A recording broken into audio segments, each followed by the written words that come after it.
이완우 장편소설 연재낭독. 머구리. 제사와 너는 학교 선생님이 되어야 한다. 3. 어머니는 말을 버렸다. 아니, 말이 어머니를 버렸는지도 몰랐다. 말이 어머니를 버렸고 어머니는 세상을 버렸다. 어머니는 세상을 누워서 버렸다.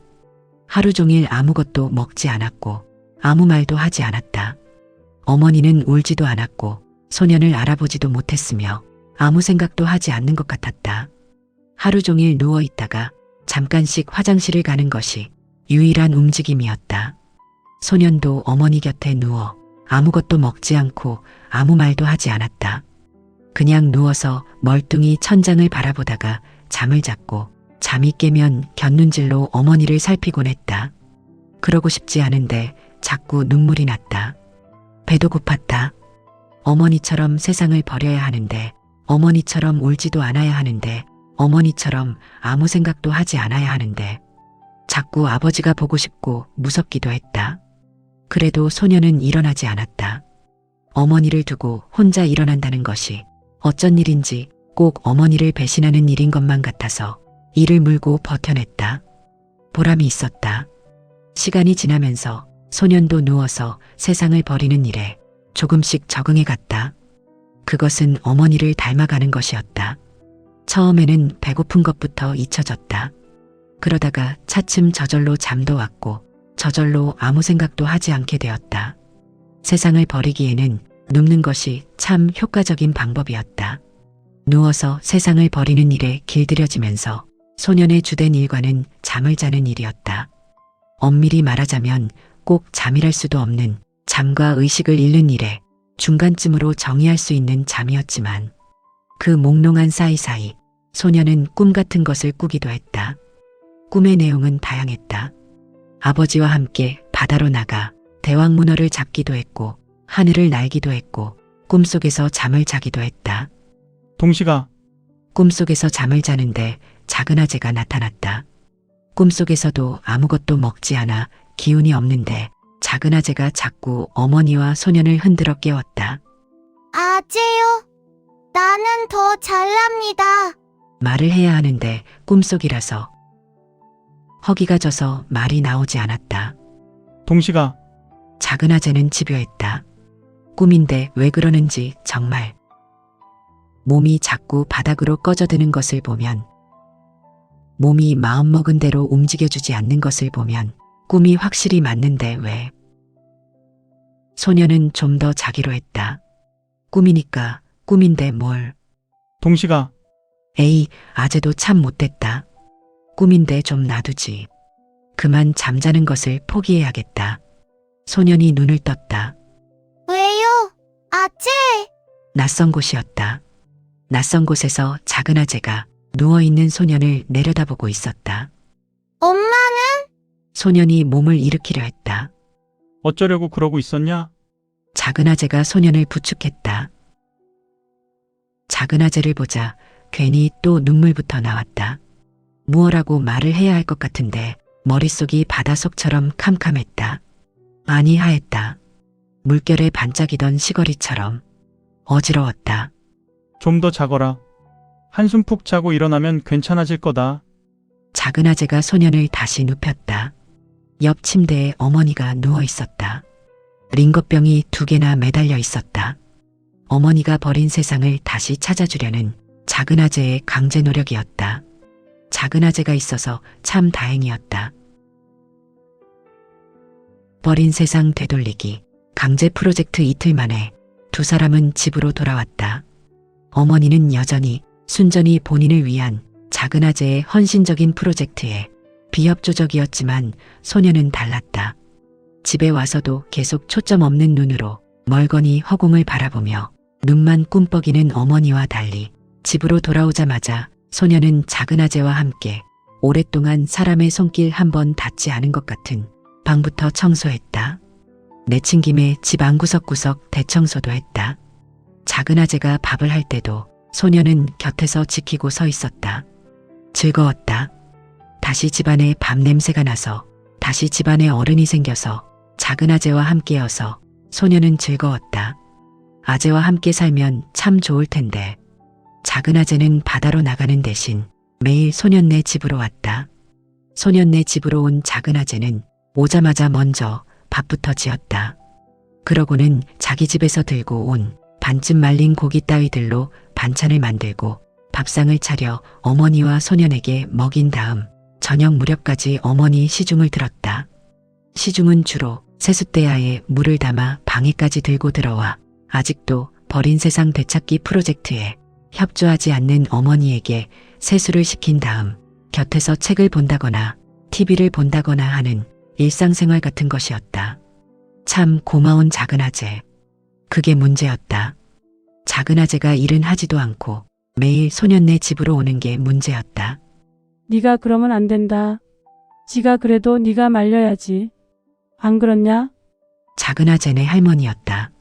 어느 날 느닷없이 소년네 집으로 들이닥친 작은 아재네 할머니는 괜히 밥을 주면 밥을 먹고 세수를 시키면 어린아이처럼 얌전히 얼굴을 내밀고 눈을 감은 채 기다리는 아직도 프로젝트에 동참하지 않고 있는 M1 어머니를 닥달했다. 어머니 이러지 마세요.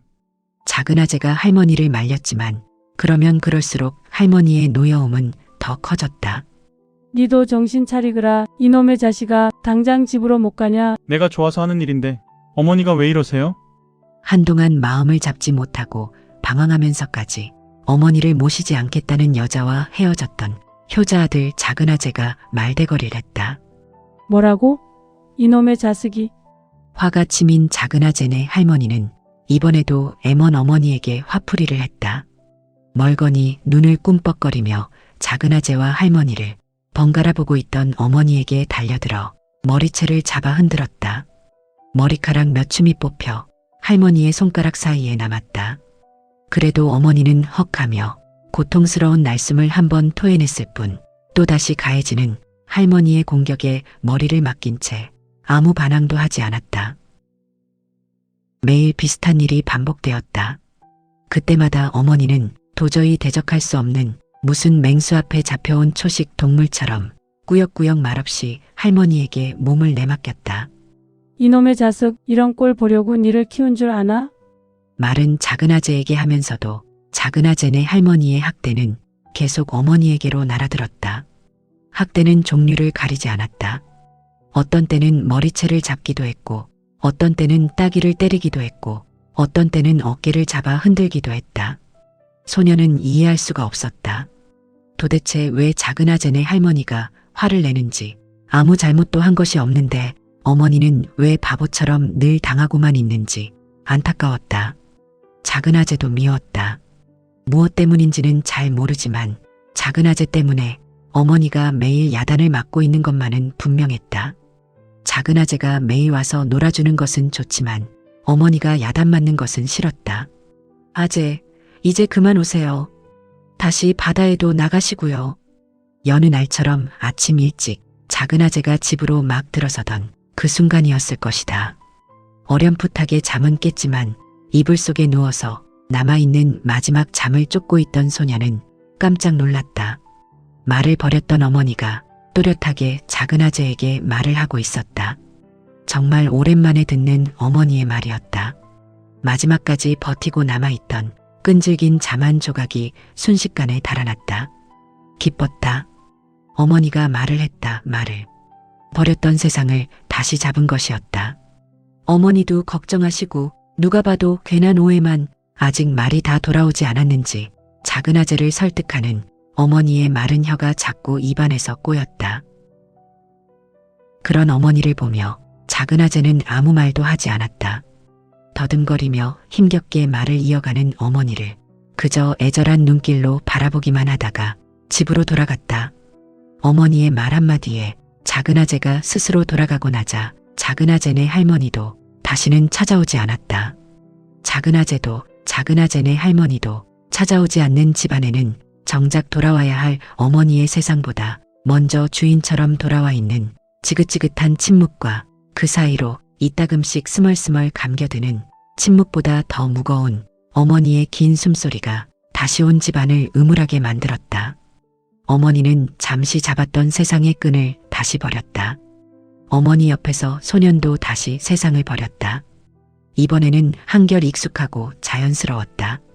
이따금씩 작은 아재가 보고 싶기는 했지만 어머니가 작은 아재네 할머니에게 야단을 맞지 말아야 한다는 생각으로 참으면 되었고 허기를 참는 일도 시간을 보내는 일도 견디지 못할 일은 아니었다.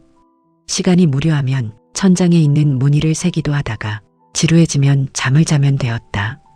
참 평온한 시간들이 지나가고 있었다. 그러나 세상은 소년과 어머니를 잊지 않았다. 자네가 여기를 떠나주게. 부탁하네. 내가 자네한테 무슨 억하심정이 있어 그러겠나? 자네도 자식 키우는 사람이니까 날 좀 이해해주게. 또 악몽을 꾸고 있었다. 천장에 무늬를 세다가 잠이 들었던 때였다. 작은 아재네 할머니였다. 꿈속에서도 소녀는 오줌을 질금거렸다. 아재네 할머니가 왜 또 제발 부탁하네. 여기를 떠나주게. 자네야 여기나 저기나 다를 게 무엇 있나? 도대체 무엇을 잘못했기에 마을을 떠나라 하는 건지 어지러웠다. 몸을 가눌 수가 없었다. 의지와 상관없이 자꾸 바닥으로 추락하는 꿈이 꼬리를 물고 이어지고 있었다. 그럼 자네만 믿고 나는 가겠네. 작은 아재네 할머니는 도대체 아무 대답도 없이 누워서 천장만을 멀뚱거리는 어머니의 어디를 믿고 싶었던 것일까. 할머니가 돌아간 뒤에도 어머니의 자세에는 변화가 없었지만 할머니는 당신의 절박함으로 어머니를 너무 쉽게 믿어버렸다. 그뿐이 아니었다. 할머니는 분명 착하디 착한 어머니를 잘못 건드린 것도 분명했다. 할머니가 간곡하게 떠나갈 것을 어머니에게 부탁하고 돌아간 다음 날 아침이었다. 언제 일어나 준비를 했는지 이른 아침부터 어머니가 밥을 먹고 있었다. 세상에 참 그럴 리가 없었다. 어머니는 벌써 며칠째 세상을 버리고 있었는데 말이다. 소녀는 흐릿한 의식 속에서 꿈일지도 모르겠다는 생각을 했다. 그랬다. 그건 필시 또 꿈일 터였다. 아직도 세상을 완전히 버리지 못해서 생긴 신기루 같은 꿈. 동식아, 너도 잠 깼으면 일어나 밥 먹자. 다른 사람처럼 어머니는 말도 더듬지 않았다. 소년이 다시 눈을 떠 어머니를 바라보았다. 일어났으면 밥 먹자니까. 소년은 엉겁결에 자리에서 일어났다. 하루아침에 돌아와 있는 어머니의 세상. 밥을 먹어야 힘을 내서 살 게 아니냐. 응. 나는 여기를 떠나지 않는다. 작은 아재네 할머니는 어머니를 너무 쉽게 믿은 것이 분명했다. 어머니를 세상으로 되돌리는 데에는 성공했지만 어머니를 떠나게 하는 데에는 실패했다. 작은 아재네 할머니의 믿음을 지키기에는 어머니의 태도가 너무 단호했다. 나는 여기를 떠나지 않는다. 떠나지 않는다. 떠나지.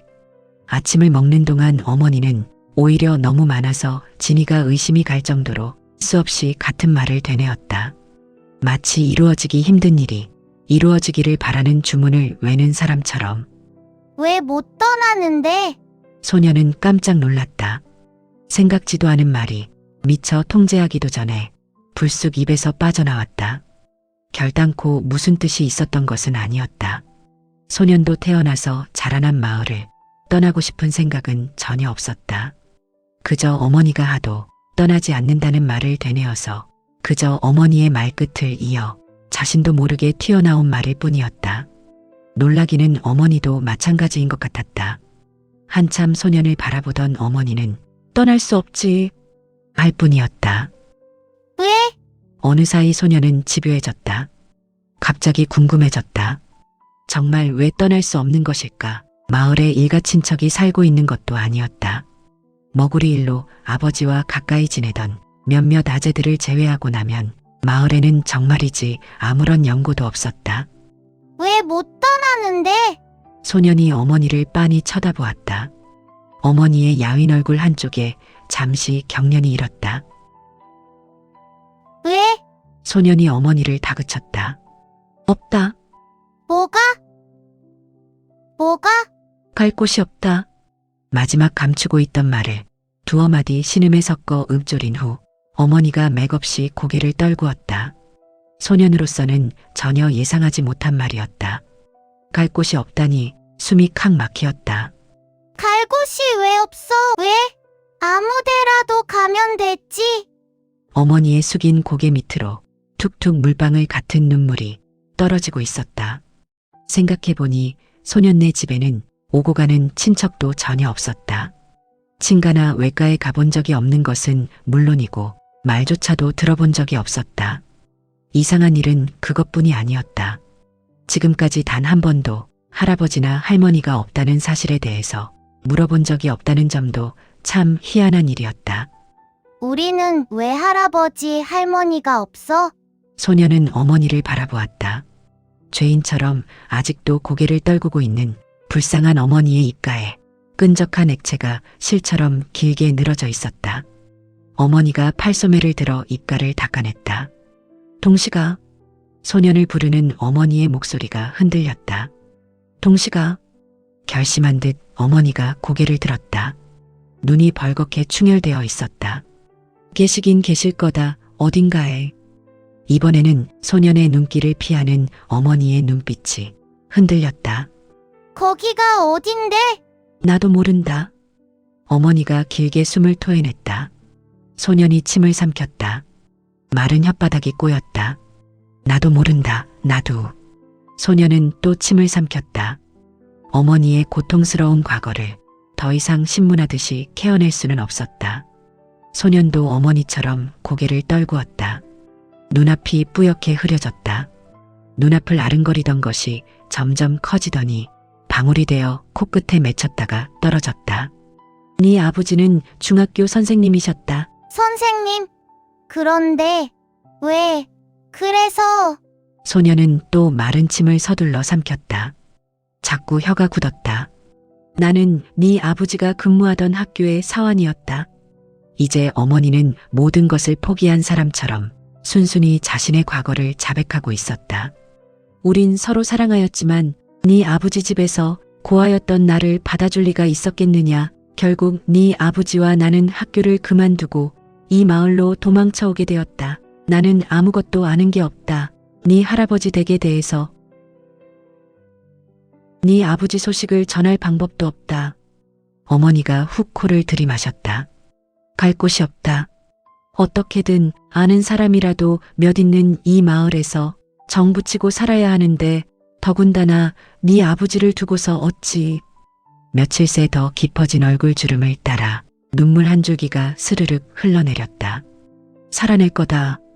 어떻게든 고기배를 가르든 고기 그물 손질을 하든 살아낼 거다.